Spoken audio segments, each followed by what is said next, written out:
Bonjour Frédéric, Bonjour Yoann, tu vas bien? très bien et toi? Ça va bien, Enchanté. de même. Frédéric, tu es cofondateur et product manager chez Lucas, c'est bien ça? C'est ça.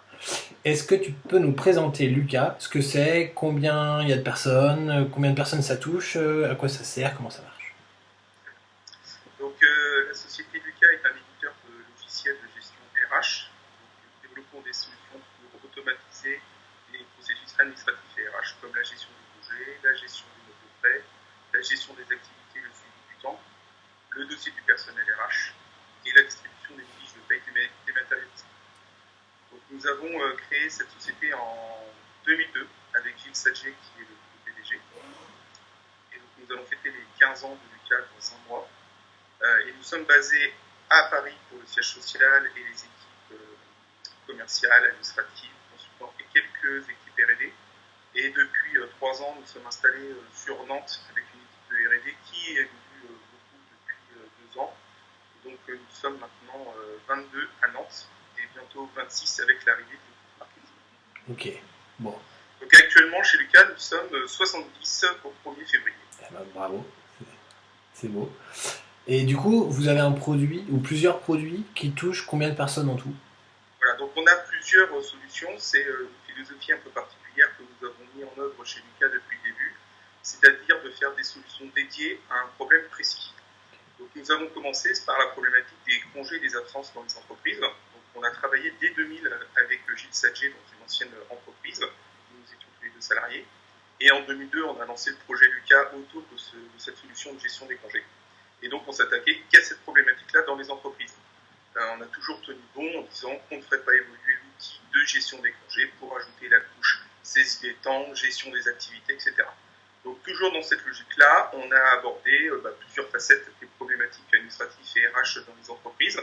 Donc on a fait les congés, les absences, puis on est passé aux notes de frais, avec des outils séparés, dédiés à la problématique, mais qui parlent entre eux sur une même plateforme et donc ils partagent le même annuaire, la même structure de l'organisation, un certain nombre de règles d'entreprise communes entre les différents logiciels. Ok, Et la deuxième philosophie de la boîte, c'est de se dire que des logiciels de gestion, on pense souvent à la gestion comptable, la gestion de la paye, la gestion de la facturation, avec des interfaces un peu barbares qui datent des années 80-90.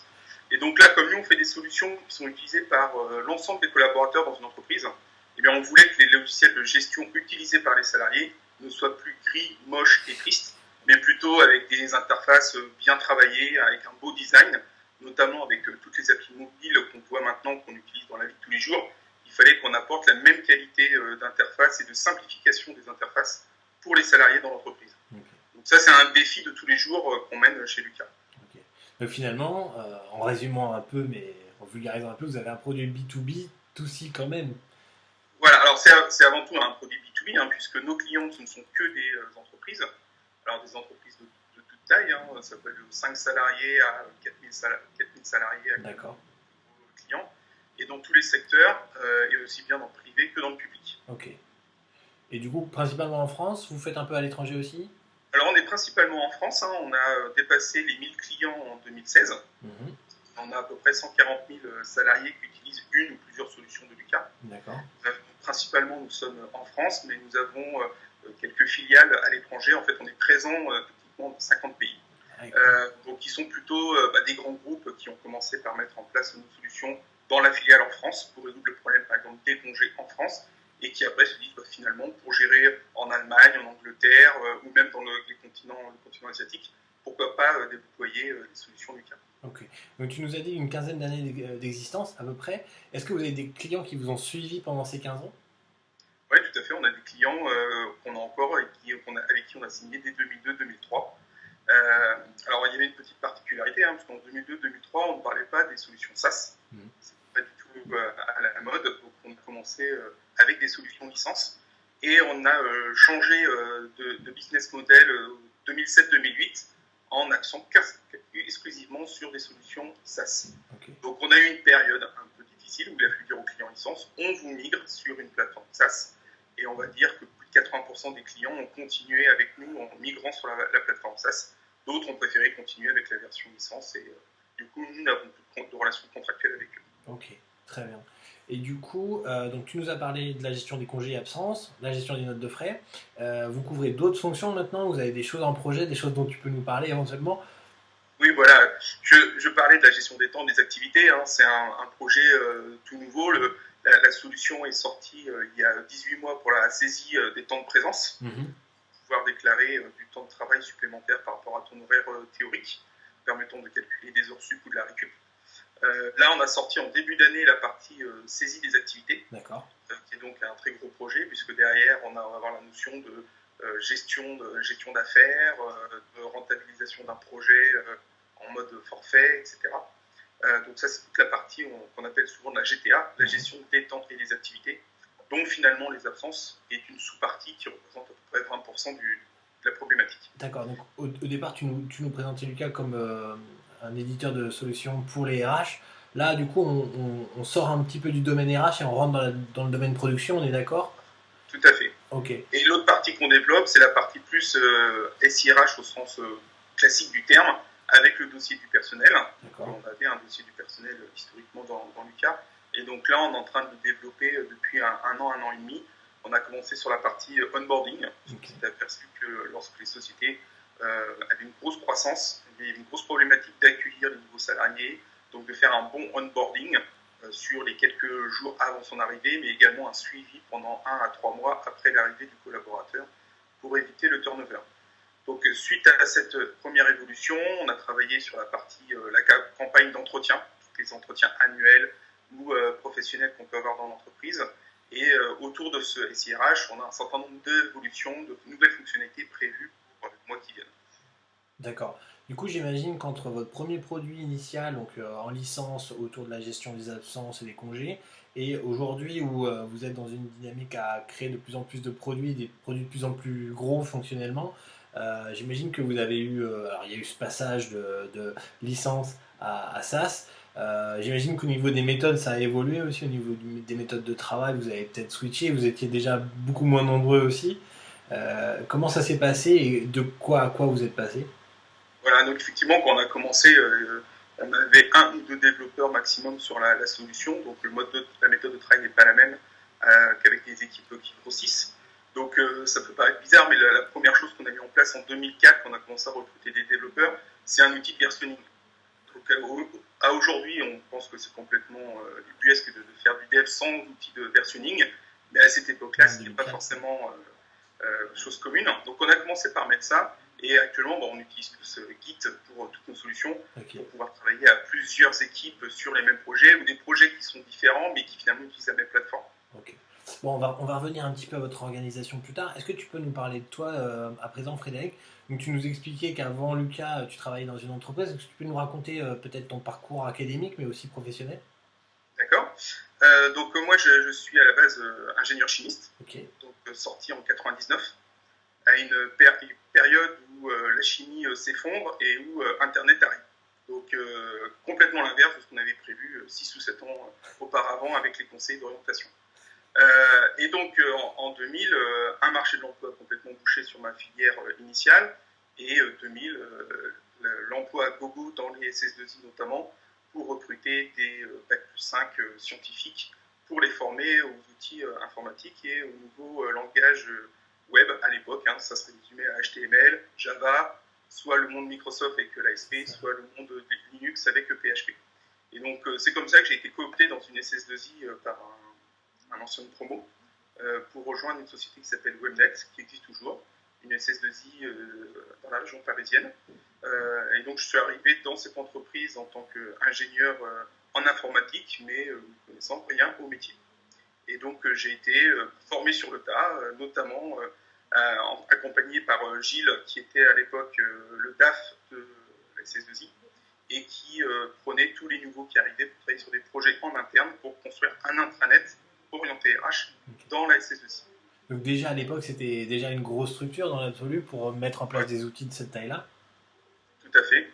Est-ce Et que. on a travaillé pendant 18 mois comme ça, et on a eu l'opportunité de pouvoir racheter cette activité autour du logiciel RH, puisque la partie édition d'un logiciel, investissement, ROI sur cette activité-là n'est pas la même que la logique d'une SS2I. Donc à un moment donné, la SS2I voulait se séparer de cette activité, et donc on en a profité pour la racheter et monter Lucas. Ok. Donc au départ, quand ils ont voulu s'équiper autour d'un logiciel qui faisait ça, il n'y avait pas du tout de vision long terme ou de vision de le rentabiliser un jour en le mettant sur le marché, en SaaS ou autre? Alors pas du tout de rentabilité à long terme et en mode SaaS, hein, puisque là c'était dans la SS2I c'était plutôt la rentabilité à court terme. Hein, Ouais. donc la société de la SS2I mettait en place des équipes de jeunes développeurs pour construire son propre logiciel intranet déjà, parce qu'en 2000 il fonctionnait de façon sur papier, Bah oui. ils étaient plus lotis que les autres, donc c'était déjà pour un équipement interne. Et c'est quand on a vu que certaines briques marchaient très bien que Gilles a voulu pousser la logique en faisant vraiment un logiciel qui pouvait répondre aux besoins, dans un premier temps, au moins des SS2I qui avaient la problématique des congés, mais également la mise en place des RTT en 2001. On n'a pas sur les RTT. Et oui, c'est vrai. Et ça date de 2000, donc c'était une nouvelle problématique à gérer dans les entreprises. Donc on a utilisé ce créneau pour en faire un logiciel et avoir les premières touches pour le mettre en place dans des entreprises. Donc effectivement, l'arrivée des RTT, donc c'est un petit peu le momentum de la gestion du temps dans l'entreprise. Et c'est là où vous vous êtes dit, bon, bah, il y a clairement de la place pour nous. Est-ce que la croissance a été rapide dès le départ ou est-ce que vous avez dû aller voir les gens un par un et puis leur expliquer que ça allait les aider? Alors en fait, on a eu une chance un peu incroyable dans les années 2001, à peu près 2001, je ne sais plus exactement à quel moment. Donc juste après le début d'Internet en fait. Voilà, et puis il y a une personne, alors ça ne peut pas être surprenant, mais qui était au service de l'informatique de l'éducation nationale, donc l'administration centrale de l'éducation nationale. Et donc ils étaient en train de mettre en place un intranet. Et cette personne-là, qui est sortie d'une belle promo de l'ENA, de mémoire, s'est dit, si je fais un intranet avec juste le mot du ministre, ben, les gens vont y venir peut-être une fois, mais mon intranet est mort avant même d'avoir vécu. Et donc il s'est dit, tiens, il faudrait que je trouve une application qui va inciter les gens à venir sur mon intranet pour le faire vivre. Et sur Internet, en fait, il a trouvé la solution qu'on avait développée à ce moment-là.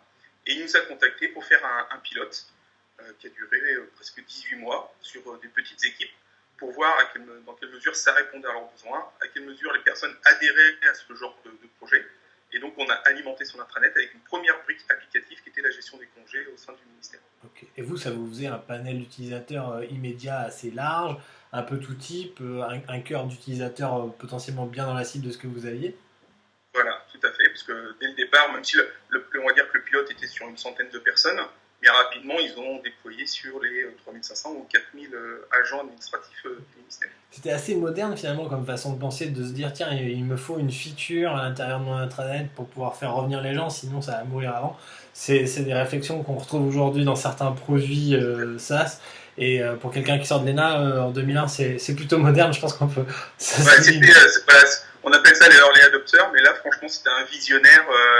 Et on a eu la chance de se rencontrer à ce moment-là pour qu'on puisse, lui, faire son outil intranet qui fonctionne et nous pouvoir démarrer en ayant déjà un bon panel d'utilisateurs et une certaine crédibilité après pour aller chercher d'autres contrats. Ouais, complètement. Et donc du coup après ça a été au coup, par relation, ça a été simple au niveau de l'acquisition de clients ou non finalement c'est comme beaucoup de choses, il faut aller, démarcher, etc., rencontrer, ça prend du temps. Alors, en fait, nous on a eu de la chance, c'est que depuis le début, notre moyen d'attirer les leads c'est Internet. En fait, c'est avant tout du budget Google AdWords. Okay. Donc c'est tout notre travail, hein, c'est de faire des bons référencements, d'avoir les bons mots-clés, de mettre les sous au bon endroit au bon moment pour attirer les publicités, et puis surtout avoir un site attrayant. Et dès le départ, on avait fait des démos en live gratuites, accessibles à tous. D'accord. Donc, avec une les sandbox. gens pouvaient utiliser, voilà. Avec une. Les gens pouvaient. Excuse-moi. Je disais avec une sandbox, une version en ligne où tout le monde peut essayer le truc. Ok. Donc les gens pouvaient l'utiliser dès le départ. Donc on était vraiment transparent dès le départ sur le produit. Ok. Et du coup, tu parlais de moments pour faire de la campagne, etc. Est-ce que vous avez une saisonnalité sur votre produit? Est-ce que les gens cherchent des produits comme le vôtre en septembre et en janvier ou non? Ça dépend, c'est variable? Oui, il y a une saisonnalité. Et au départ, je dirais que la saisonnalité, c'était plutôt la fin de l'année. C'était un peu. D'accord. On avait un peu l'impression d'être. Il nous reste un peu de budget, puis on va faire un truc sympa qui coûte pas cher. Et donc, on avait beaucoup de prospects à partir de septembre, beaucoup de signatures en novembre-décembre. Mais alors concrètement, ça se matérialise par des campagnes AdWords. Que faire de ces queues de budget Non, en fait, on était très, très amateurs hein, à cette époque-là sur Google AdWords. Hein. On mettait les sous et on ne suivait pas à l'euro près l'optimisation du référencement. D'accord. On mettait plus le paquet sur l'outil, du coup la démo et le site internet qui devait être attractif. Ok, très bien. Et donc du coup, ça c'est jusqu'en 2004. Après, vous avez, on va dire, augmenté votre nombre de salariés, l'équipe s'est agrandie. En fait, de 2002 à 2010, on a quasiment été sur une croissance très lente, puisqu'on D'accord. on a fait le choix dès le départ d'être autofinancé. Et donc, Ok. on n'a pas du tout d'investisseurs extérieurs. C'est le cas toujours au bout de 15 ans. Nous sommes à ce jour 5 associés et bientôt 2 de plus. Donc, tout le capital est entre les mains des salariés de Lucas. Du coup, on a pu grossir à la vitesse de notre croissance, Ah, donc ouais. à la vitesse où on avait de nouveaux clients. Donc jusqu'en 2010 à peu près, on stagnait à 10 salariés maximum. D'accord. Donc ça nous a permis de faire beaucoup de tests sur quelques autres applications qui n'ont pas vu le jour D'accord. commercialement, on va dire, mais qui nous ont appris beaucoup de choses au niveau technique, au niveau plateforme, etc. Et alors Et autres problématiques. justement, ces 10 personnes, elles étaient principalement sur le produit ou sur des fonctions transverses dans l'entreprise? Alors c'était principalement que des développeurs. Ouais. À l'époque, on avait la double casquette, pour ne pas dire la triple casquette, au moins développeurs et consultants. Ok. Donc on déployait chez les clients. Et qu'à partir de 2007-2008, on a recruté un premier commercial qui était que commercial, mais également consultant, donc qui déployait également chez les clients. Ok. Et aujourd'hui, cette phase de déploiement, elle est assez rapide finalement, ou ça s'est accéléré, ça s'est raccourci avec le temps et l'expérience? Le déploiement chez les clients, Ouais. oui, ça s'est bien industrialisé, même si on veut toujours faire mieux. Hein. On pense à nos collègues consultants pour qu'ils y passent le moins de temps possible, notamment sur des tâches un peu ingrates. Mais avec l'expérience, on a beaucoup amélioré ce système-là. Globalement, actuellement, un consultant déploie notre solution ou nos solutions, quand il en prend plusieurs, sur notre plateforme sans assistance technique, uniquement par des interfaces web qui sont dédiées à nos consultants, qui soient internes ou externes, puisque nous travaillons avec des partenaires. Et donc, c'est principalement je crée l'instance du client et après, je fais le paramétrage en fonction de ses règles de gestion, quelle que soit la solution concernée. Ok. Bon, la notion de paramétrage, c'est intéressant. Je pense qu'on en reparlera un peu plus tard dans la partie test. Aujourd'hui, globalement, est-ce que tu pourrais nous décrire comment vous faites entre les différentes expressions de besoin qu'il va y avoir chez vos différents types d'utilisateurs en taille ou en fonctionnalité, jusqu'à, on va dire, la mise en prod, leur suivi, leur cycle de vie, etc. Est-ce que c'est très STP? Est-ce que ça dépend et ça varie d'une année à l'autre ou d'un client à l'autre? Comment ça se passe? D'accord. Alors là, la première chose importante, c'est de savoir que nous, donc, nos solutions sont en mode SaaS et on a la même version du coup, à jour, toujours la même pour tous les clients. Et donc, on n'a aucun développement spécifique. Donc ça, c'est une particularité. C'est une de nos forces principales, mais ça engendre éventuellement beaucoup de frustration chez les clients, forcément. Puisque finalement, je dirais que le rôle du PO, du Project Manager, globalement, on passe plus son temps à dire non qu'à dire oui. Okay. À dire non parce que chaque client voudrait des spécificités, voudrait faire des choses que même sur papier, il n'arrivait pas à faire, à vouloir faire absolument dans les logiciels. Et donc nous, en tant que PO, quand les remontées arrivent jusqu'à nous, principalement par nos consultants, eh bien c'est nous qui faisons le tri par rapport à l'intérêt général de l'ensemble de nos clients. Donc dès qu'on veut intégrer une nouvelle fonctionnalité, il faut savoir que cette fonctionnalité va exister pour les 1000 clients actuels, et donc bien faire le choix de est-ce qu'on l'intègre ou pas et comment on l'intègre pour que ça ait un intérêt pour tout le monde. Et du coup, comment vous choisissez? Donc comment on choisit? En fait, il y a plusieurs, moins sur la partie gestion des congés dont je suis le project manager, il y a au moins 3 axes. Le premier, et qui est le plus important finalement pour un project manager, c'est le business.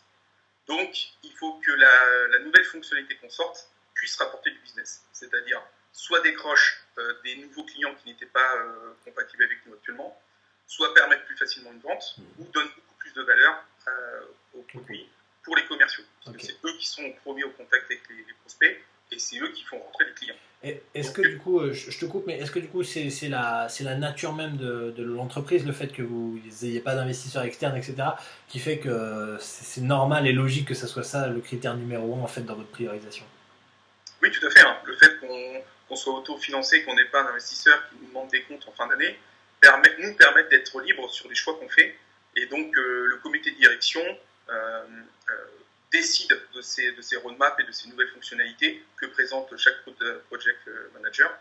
Et donc, c'est ce collège de 10 personnes qui se réunit régulièrement, qui décide et qui valide les roadmaps des produits que nous présentons. Ok. Et c'est des roadmaps de quoi? 3, 4, 6 mois, 1 an? Voilà, alors on essaye de faire des roadmaps à 12 ou 18 mois. Après, l'avantage de la méthode agile que nous avons mis en place dans chaque équipe, c'est de pouvoir facilement intégrer des nouvelles fonctionnalités. Si elle n'était pas dans la roadmap initiale, mais que la valeur ajoutée est vraiment importante, on peut facilement l'intégrer sur des roadmaps de 3 mois.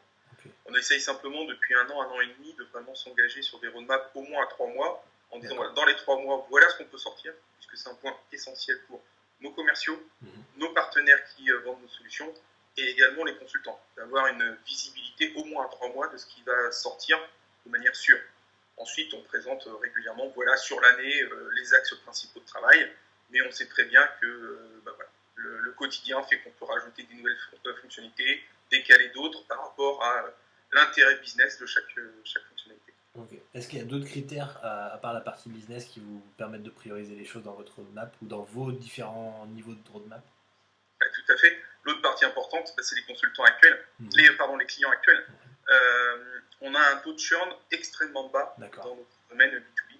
Hein. Donc, quand je dis extrêmement bas, on a moins de 0,5% de churn, donc ce qui est quasiment rien. Globalement, hein, les clients qui souvent résilient se font racheter par un autre groupe qui leur impose un ERP. Donc voilà. On pleure un petit peu, mais le petit sourire, c'est les clients qui nous disent on est obligé de vous quitter, c'est dommage, mais on n'a pas le choix.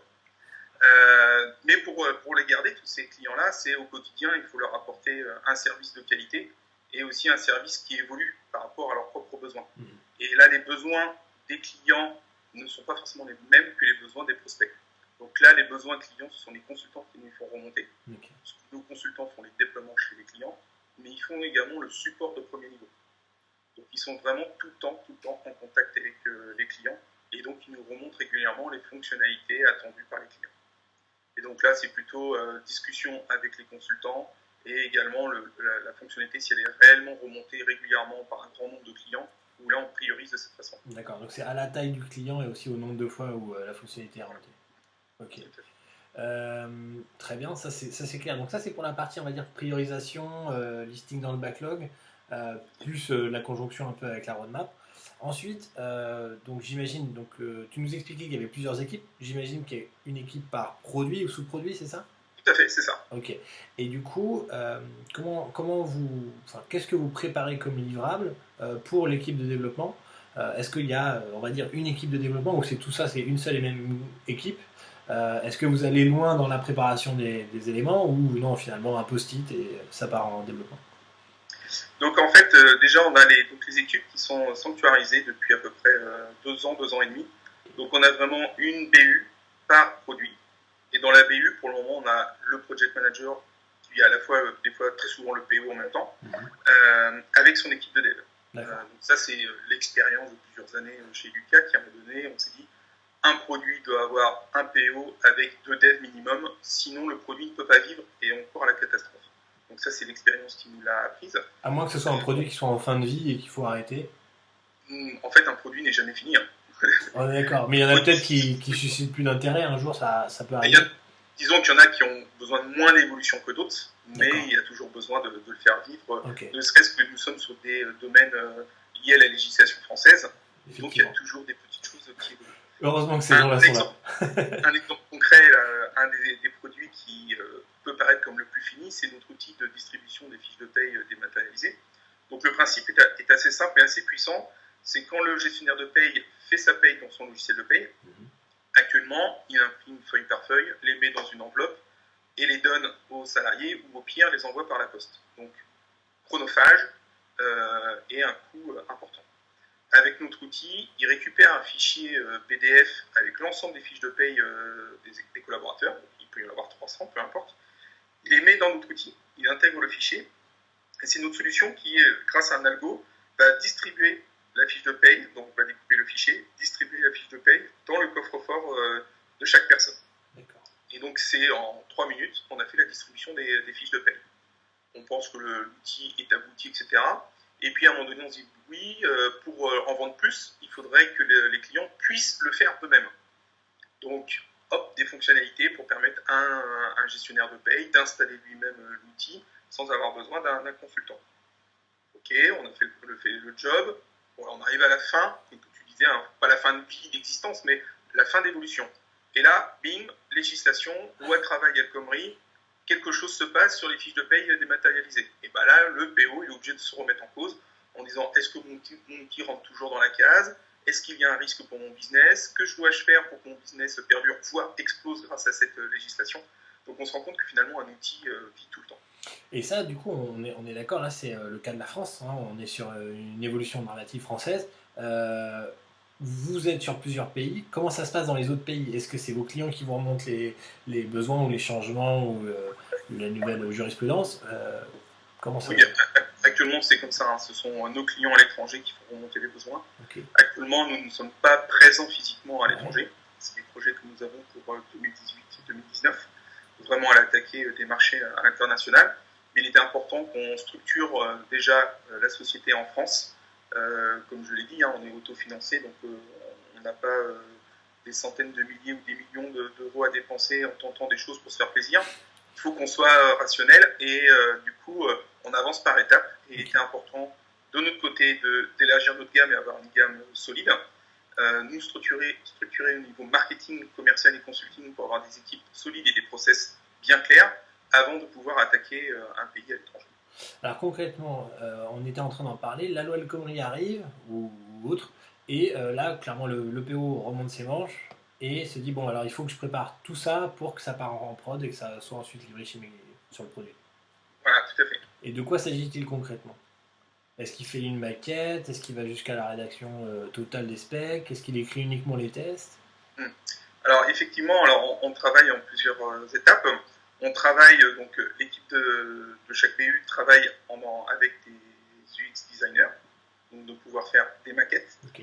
des premières maquettes pour pouvoir voir un peu ce que ça donne avec un maximum d'interaction. Donc on n'est pas encore au stade prototype, hein, juste des maquettes. Ensuite, au maximum, on essaye de le faire montrer donc, déjà en interne, mais également à nos clients ou à nos partenaires, ce qui nous permet de valider certains choix d'intérêt et certains choix ergonomiques et du X. Ok. Une fois qu'on a fait ces maquettes, on fait l'aspect fonctionnel et l'aspect technique au maximum. Donc on essaye de rentrer au maximum dans la complexité de l'évolution et on discute de ces aspects avec d'autres personnes hors de nos BU. D'accord. On a notamment notre CTO qui intervient beaucoup sur toutes nos SP, mais également Gilles, le PDG de Lucas, qui adore concevoir des logiciels et qui s'implique beaucoup et nous challenge beaucoup en tant que PO sur nos choix fonctionnels et nos choix techniques. D'accord. Donc une fois qu'on a bien discuté de ces specs, etc., on est tous d'accord sur la fonctionnalité et ses specs techniques. Là, on décline tout ça en backlog dans notre outil. Et effectivement, on utilise comme les autres, hein, on utilise Jira depuis un peu plus d'1 an. D'accord, ok. Et avant, si c'est pas indiscret, vous utilisiez quoi? On était sur Scrum 12.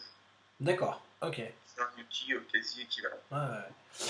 Et du coup, donc ça part, on va dire, en développement pour faire simple, hein, même si c'est pas quelque chose de simple et qu'on néglige pas.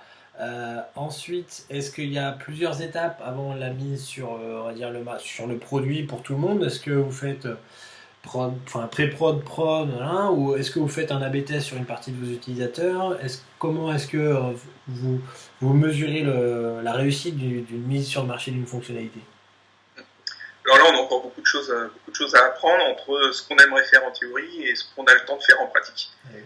Parce que la théorie de faire des prototypes qu'on fait tester avec des équipes de testing et qu'on fait des retours, puis on recommence, ainsi de suite, ça, je pense que tout le monde aimerait avoir le temps de le faire.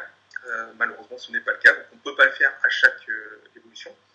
Donc généralement, dans les équipes, on se concentre sur certaines fonctionnalités importantes de fonctionner de cette manière-là. Donc on ne le fait pas sur toutes les fonctionnalités. Okay. Là, typiquement sur la gestion des congés, dont je suis responsable, on est en train de faire une grosse refonte d'un module qui va regrouper 4 ou 5 modules qui existent actuellement, qui étaient historiques. Hein. Là, on faisait à l'époque une fonctionnalité, un module. On se dit, voilà, il faut penser aussi au gestionnaire paye et RH qui utilise au quotidien, qui ne comprend plus pourquoi il faut aller dans 5 modules différents pour faire certaines actions.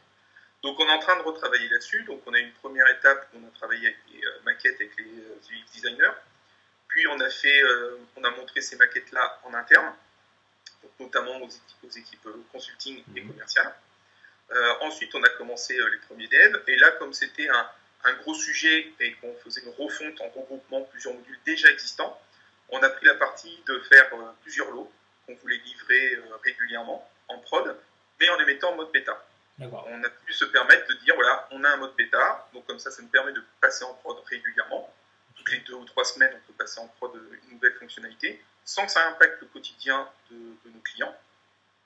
Et on peut l'ouvrir à certains clients pour qu'ils nous fassent des retours en temps réel sur l'utilisation de certaines fonctionnalités au fur et à mesure qu'elles sont ouvertes. Ok.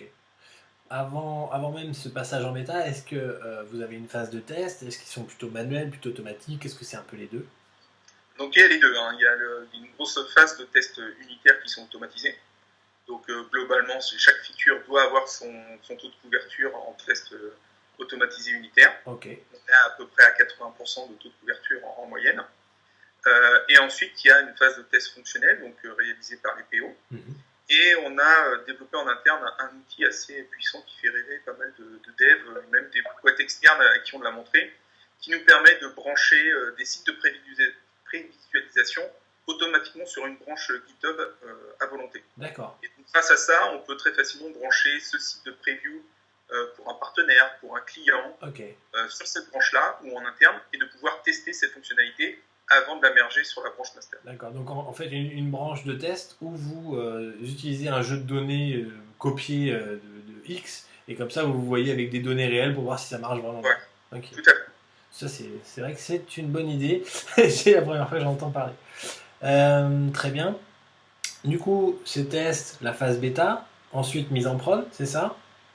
Voilà. Est-ce que est-ce que vous mettez beaucoup d'objectifs ou ça dépend des fonctionnalités sur les on va dire sur les nouvelles ou d'une certaine importance vous le faites et sur les mineurs pas forcément?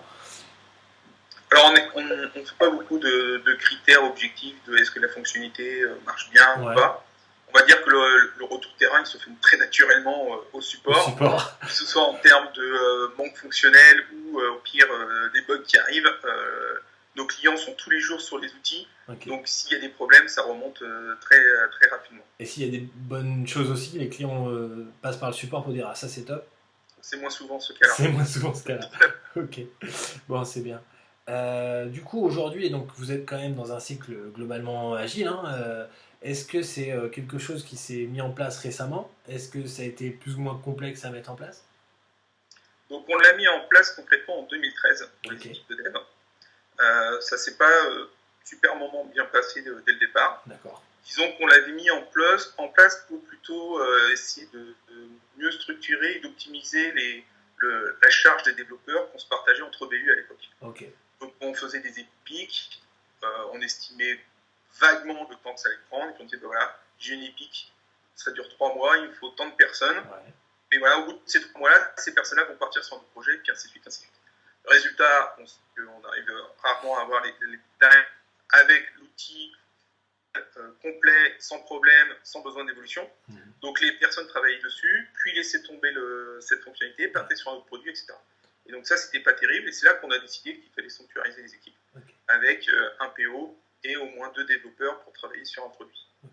Donc finalement, les développeurs et le PO ou PM sont de plus en plus spécialistes de leurs produits, connaissent de mieux en mieux le fonctionnel, la clientèle, les tickets qui remontent, le backlog, etc.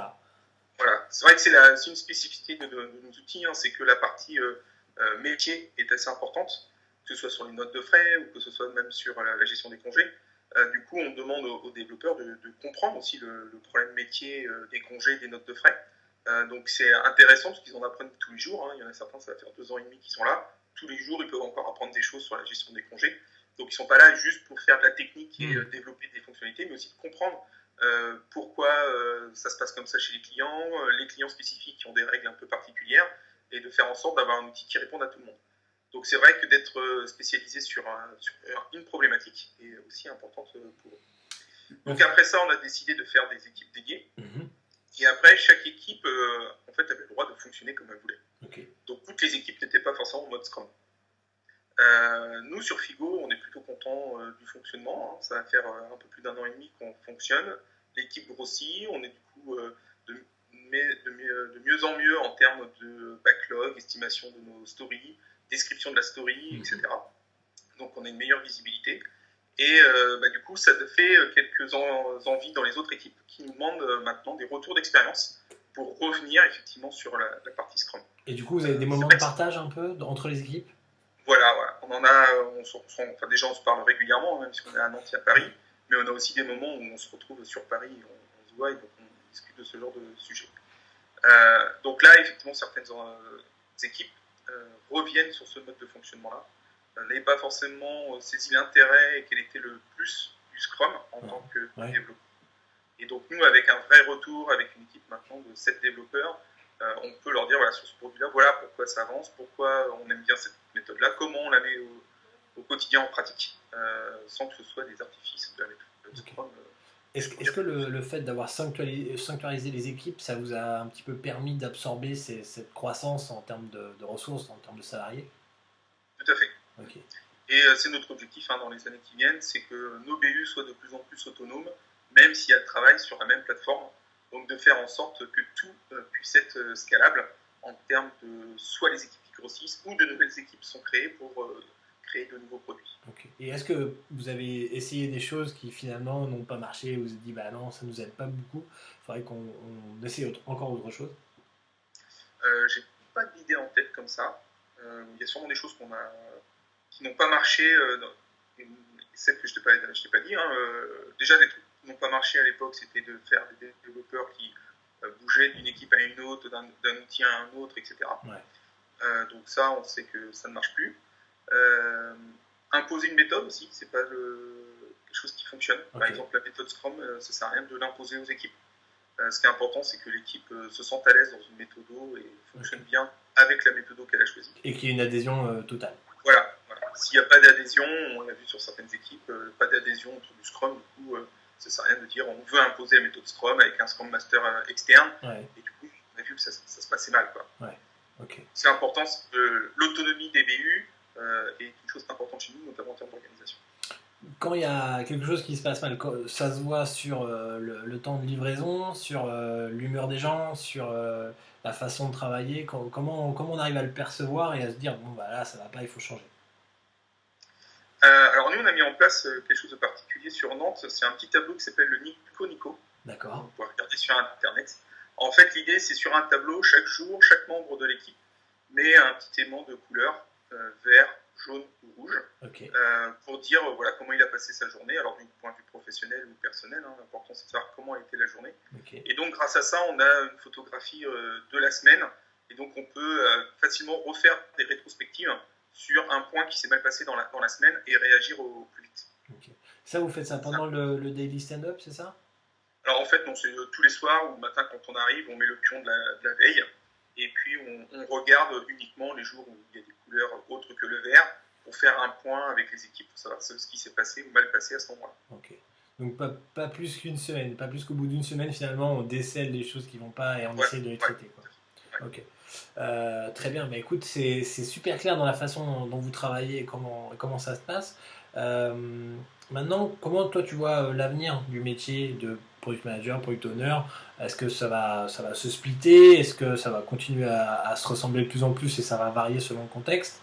Est-ce que ça va être des équipes comme vous êtes en train de le faire, assez réduites et au bout d'un moment, s'il y a trop de personnes, on split en 2 fonctions ou 2 produits ou 2 sous-produits? Comment tu vois l'avenir un petit peu de ces choses-là? Alors moi, je vais prendre l'exemple de mon équipe, de l'équipe Figo. Donc actuellement, nous sommes 7 et bientôt on sera 8 devs dans l'équipe. Depuis 8 mois, j'ai une personne qui était développeur et qui est passée PO. Okay. Puisque moi-même, en simple PO, je ne pouvais plus fournir assez de travail à tout le monde en temps et en heure. Et donc, moi, j'ai plus la casquette Project Manager, donc qui est la connaissance de la problématique métier, la vision du produit à plus long terme, okay. Plutôt axée sur les problématiques business, du coup, donc plus en relation avec les commerciaux, le marketing. Et Elsa, qui est notre product owner sur Figo, elle est plus dans la gestion quotidienne, on va dire, des sprints et de l'équipe. Donc, organisation du backlog, nous revoyons ensemble régulièrement, organisation de la réunion de planif, reviewing des stories. C'est elle également qui gère les demandes support niveau 3 qui arrivent au niveau de l'équipe. D'accord. Et donc, on utilise un outil en ligne qui s'appelle Zendesk, sur la partie support, donc support avec les clients. Et donc, on a la liaison entre Zendesk et Jira pour toutes les problématiques de bugs. Et donc, c'est elle qui est en charge de ça pour pouvoir référencer les tickets entrant par Zendesk, les lier à un ou plusieurs tickets dans Jira, et qui du coup gère au quotidien plutôt l'équipe. Et ce qui a permis de protéger l'équipe sur le tout venant, les bugs au quotidien. Ils sont concentrés sur leur story, et ils savent qu'il y a un backlog de bugs qu'il faut gérer aussi dans la semaine, mais ils sont entre guillemets un peu protégés de cette partie-là. Donc nous, c'était important qu'il y ait un PO qui fasse ce travail-là, un peu le travail de l'ombre au quotidien, mais qui est hyper important pour que l'équipe de dev fonctionne à 100% de ses possibilités. Donc là, on aura une équipe de 8. On verra comment on va s'organiser, mais a priori, on fera plutôt 2 épiques en parallèle avec des équipes de 4 personnes, multidisciplinaires, avec du front et du back. Ce qui nous paraît, par rapport à notre mode de fonctionnement, la taille de nos produits, des bonnes équipes pour travailler sur des fonctionnalités en commun. D'accord. Et toi, comme Elsa, vous allez flotter d'une équipe à l'autre, c'est ça? Voilà. Ok. Et au niveau de la relation avec le ou les designers, voire les data scientists, si vous en avez à Lucas, comment ça se passe? Est-ce que c'est plutôt le PM qui gère ça, le PO, les deux? Est-ce que c'est ensemble avec toute l'équipe? Alors, donc, nous, les designers, on en a 2 sur Nantes. D'accord. Il y en a une à Paris et bientôt un deuxième qu'on essaye de recruter sur Paris avec les amateurs. Et donc là, c'est plutôt la personne qui est en charge d'ESP qui va travailler avec le designer. Donc, si une fonctionnalité, c'est le PO Elsa qui est en charge de cette fonctionnalité, comme actuellement la refonte du module important dont j'évoquais tout à l'heure, c'est elle qui a géré la relation avec les designers, c'est elle qui refait les maquettes, qui fait des ajustements, etc. avec le designer. Bon, très bien. Et est-ce qu'il y a une personne qui s'occupe, on va dire, de vous sourcer, de vous approvisionner en conclusion, en statistiques, en hypothèses, tout ça, ou finalement non, c'est vous qui allez dans la base, vous faites des requêtes directement et vous regardez s'il y a des choses à creuser? Ouais, c'est notre rôle de PM et PO d'aller faire des statistiques sur l'utilisation de certaines fonctionnalités sur nos softs pour avoir ces data en fait. Ok, très bien. Bon, bah, ça nous donne une bonne vision de l'avenir, donc des équipes de plus en plus petites avec des PO plutôt techniques, des PM plutôt business, et les deux avec des compétences un peu sur l'analyse de données. Tout à fait. Ok. Est-ce que tu as des informations, des ressources, une bibliographie à nous conseiller sur d'un côté tout ce qui est PO, PM, agilité, et éventuellement tout ce qui est culture produit par ailleurs? Alors, nous, on a fait plusieurs fois les Agile Tours pour aller, plutôt que lire des bouquins, c'est pas mal d'aller discuter directement avec des personnes. Et faire aussi. Et faire, voilà, c'est ça. Quand on a voulu mettre en place la méthode Scrum, donc c'est un des associés présents à Nantes qui s'appelle Guillaume, qui a fait ce travail-là chez Lucas. Il n'a pas fait une présentation au tableau, il nous a fait faire des exercices, donc c'est un petit exercice classique avec les avions en papier, pour faire comprendre l'intérêt de la méthode aux personnes sur des cas concrets d'utilisation. Après, on a fait quelques fois des conférences Agile Tour. On est allé aussi, alors moi je n'étais pas, mais à la Product Conference à Paris. Et cette année, on y retourne tous, les PO et les PM. Bon. Et puis, il y a à peu près un an, on avait rencontré les équipes d'Akeneo. D'accord. Collègues de Nantes. Donc, on a fait un déjeuner comme ça avec des PO et des devs, discuter un peu de comment fonctionnait à droite et à gauche. Et c'est quelque chose qu'on va relancer sous l'impulsion des PO d'Akeneo, de se voir régulièrement. Je pense que c'est plus important que de lire des bouquins. C'est de confronter des utilisations quotidiennes de la méthodo et apprendre de l'expérience des autres plutôt que la théorie des bouquins. Bon, eh bien, écoute Frédéric, sur ces mots super positifs, je vais te remercier pour ton temps, tes réponses et puis nous avoir un petit peu éclairé sur la manière dont vous travaillez. Je te souhaite une excellente journée. Merci Johan, à bientôt. À bientôt, au revoir.